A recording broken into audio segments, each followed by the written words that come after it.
প্রশ্নপত্রে বিপ্লবীদের সন্ত্রাসবাদী তকমা।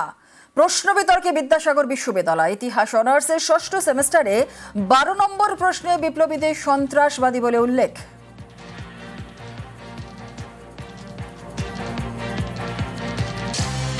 সমালোচনায় বিপ্লবীদের পরিবার ও শিক্ষাবিদরা।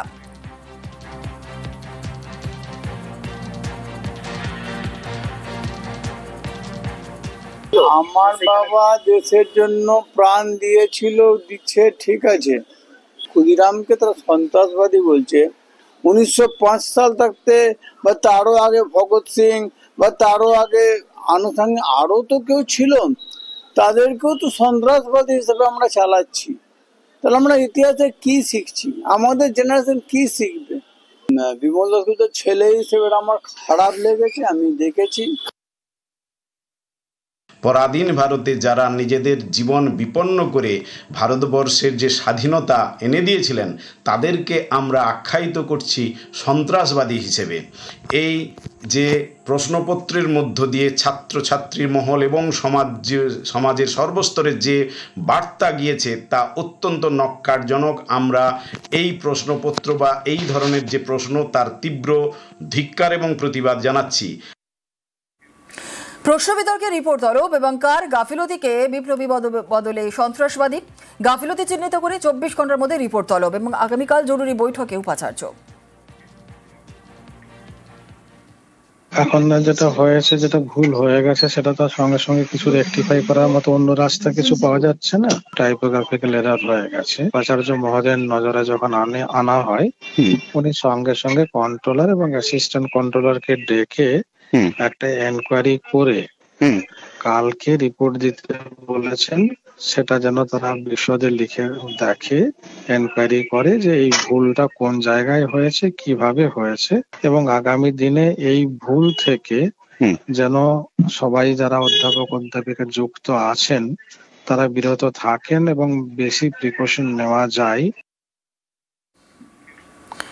আর বিতর্কে ভুল স্বীকার বিদ্যাসাগর বিশ্ববিদ্যালয়। প্রশ্ন বিতর্কে বিদ্যাসাগর বিশ্ববিদ্যালয় রাজনীতির তরজা তুঙ্গে।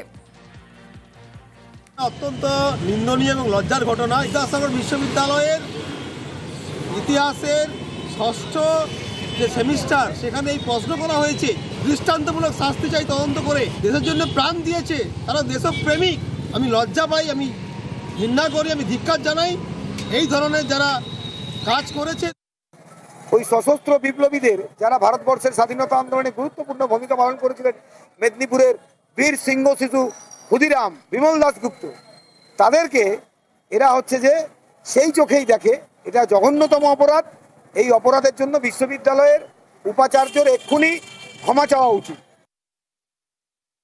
এরকম কথা উল্লেখ করা মানে যেটা স্বাধীনতা সংগ্রামীদেরকে ইন্ডিকেট করা হচ্ছে, এটা হলে আমরা সত্যি মেদিনীপুরের মানুষ, আমরা যেখানে স্বাধীনতা সংগ্রামীদের আন্দোলনের পীঠস্থান, সেই জায়গায় দাঁড়িয়ে যদি এরকম কোনো কোশ্চেন হয়ে থাকে, আমি তো এখনো দেখিনি, যদি হয়ে থাকে এটাকে নিন্দনীয় ঘটনাই বলা যেতে পারে। কলেজে টিএমসিপি নেতা, কলেজ শেষে কলেজেই চাকরি। সাংবাদিক বৈঠক করে এমনই অভিযোগ করেছেন শুভেন্দু অধিকারী, যা মানতে নারাজ টিএমসিপি নেতারা।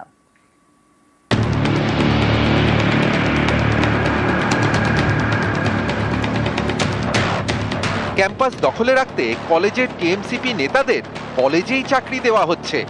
মঙ্গলবার সাংবাদিক বৈঠক করে এমনই অভিযোগ করেন বিরোধী দলনেতা শুভেন্দু অধিকারী। 50 জন টিএমসিপি নেতার ছবি দেখান শুভেন্দু। বুধবার তাদের অনেকেই মুখ খুললেন, উড়িয়ে দিলেন শুভেন্দুর অভিযোগ। শুভেন্দু দাবি করেন দার্জিলিং জেলা তৃণমূল ছাত্র পরিষদের সহ সভাপতি সৌরভ ভাস্কর শিলিগুড়ি কমার্স কলেজের ক্যাজুয়াল কর্মী। শুভেন্দুর এই দাবি খারিজ করে দিয়েছেন সৌরভ। পুরোটাই মিথ্যা। আমি কলেজের কোনো ক্যাজুয়াল কর্মীও না, কলেজের সঙ্গে কোনো আমার এসব ব্যাপারে কোনো যোগাযোগ নেই। ওনার মাথাটা খারাপ হয়ে গেছে, উনি পাগল হয়ে গেছেন। 26 ইলেকশনে বিজেপির হার নিশ্চিত জেনে উনি এই পাগলামি করছে। আমি আইনি পদক্ষেপ নিচ্ছি। মঙ্গলবার শুভেন্দু দাবি করেন বারাসাত জেলা তৃণমূল যুবর প্রাক্তন সভাপতি অভিজিৎ নন্দী মধ্যমগ্রাম কলেজের ল্যাব অ্যাসিস্ট্যান্ট। এ নিয়ে পাল্টা শুভেন্দুকেই কটাক্ষ করেছেন অভিজিৎ।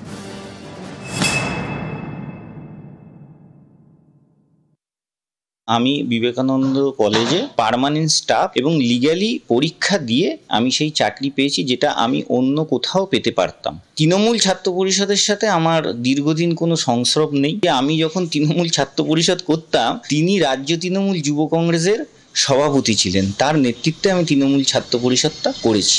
সুতরাং এই অভিযোগ একদম ভিত্তিহীন, তিনি হাওয়ায় হাওয়ায় কথা বলছেন।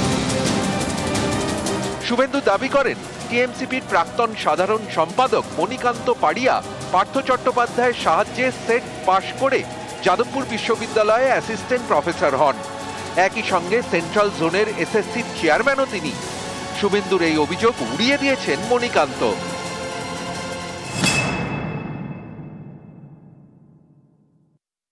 ওনার আমি মঙ্গল ও সুস্থতা কামনা করি। আর আমি কলেজে পড়াই না, যাদবপুর বিশ্ববিদ্যালয়ে পড়াই। যাদবপুর বিশ্ববিদ্যালয়ে আলাদা 5টা কলেজের মতো নয় কিন্তু। এই সমস্ত ছবি বক্তব্যের কোনো সারবত্তা নেই। মঙ্গলবার সাংবাদিক বৈঠক করে একের পর এক কলেজে বেআইনি নিয়োগের অভিযোগ তোলেন শুভেন্দু অধিকারী। 50টি কলেজে স্লাইড শো দেখান। দাবি করেন সবকটি ক্ষেত্রেই টিএমসিপি নেতারা বেআইনিভাবে কলেজে চাকরি পেয়েছেন। এদেরকে বিভিন্ন কলেজে অ্যাপ্লিকেশন নেওয়া হয়েছে, অ্যাপ্লিকেশন নিয়ে প্রথমে ক্যাজুয়ালে লাগিয়ে দেওয়া হয়েছে, তারপরে তাদেরকে রেগুলারাইজ করে দিয়েছে গভর্নিং বডি। এবং এই তালিকাতে 2-4টি অধ্যাপকও আছে, সিনিয়র এমপ্লয়ি, তাদের অগ্রাধিকার পায়নি। অল আর নোটোরিয়াস ক্রিমিনাল। শুভেন্দুর এই অভিযোগ অস্বীকার করে পাল্টা সরব হয়েছেন একের পর এক ছাত্র নেতা। নিউজ 18 বাংলা।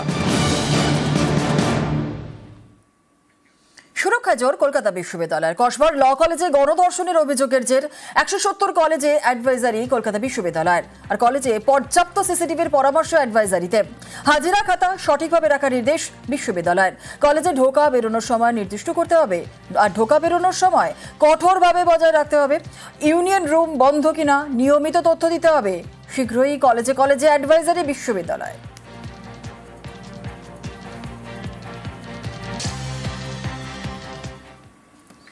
কসবা ল কলেজের ঘটনায় সতর্ক রয়েছে লালবাজার। শহরের সব থানাকে একগুচ্ছ নির্দেশ পুলিশ কমিশনারের। আর কলেজে প্রাক্তনীদের কাজকর্মের ওপরও নজরদারি। কলেজ শেষ হয়ে ক্যাম্পাসে যাওয়ার নজরদারি। আর এইরকম ঘটনায় স্থানীয় থানাকে জানানো বাধ্যতামূলক। কলেজের সিসি ক্যামেরা সঠিকভাবে কাজ করছে কিনা দেখতে হবে এবং স্থানীয় থানার সঙ্গে কলেজে নিয়মিত যোগাযোগ রাখতে হবে। কলেজের নিরাপত্তারক্ষীদের সঙ্গেও যোগাযোগ। কলেজে অপরাধমূলক কাজকর্ম দেখলেই থানায় খবর দিতে হবে। থানার নির্দিষ্ট পুলিশ আধিকারিককে সমন্বয় রাখার নির্দেশ দেওয়া হয়েছে। আর নিজের এলাকার কলেজে কর্মশালার নির্দেশ থানাগুলিতে।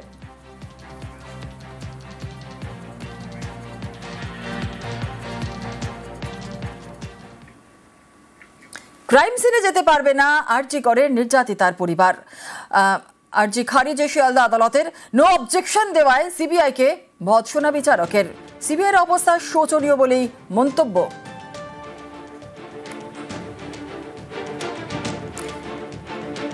সিবিআই কি ঠিকভাবে তদন্ত করেনি প্রশ্ন বিচারকের। আর চার্জশিটে নেই সন্দীপ ঘোষ, অভিজিৎ মণ্ডলের নাম। ঠিকমতো তদন্ত না হওয়াতেই কি চার্জশিটে নেই দুজনের নাম? সিবিআই এর ভূমিকায় প্রশ্ন শিয়ালদা আদালতের।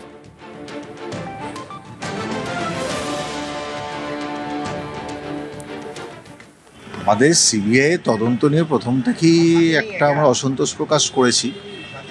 এইখানেতে সিবিআই এসে স্পেসিফিক্যালি বললো তাদের কোনো অবজেকশন নেই। সাহেবের যে অবজারভেশন রয়েছে, তাহলে কি সিবিআই নিজে ইনভেস্টিগেশন করতে পারছে না? তাহলে ওরা কি চাইছে যে আমরা প্যারালাল একটা ইনভেস্টিগেশন করি? সিবিআই তারা যে নিজেরা ঠিকমতো ইনভেস্টিগেশন করতে পারছে না সেই বক্তব্য রয়েছে।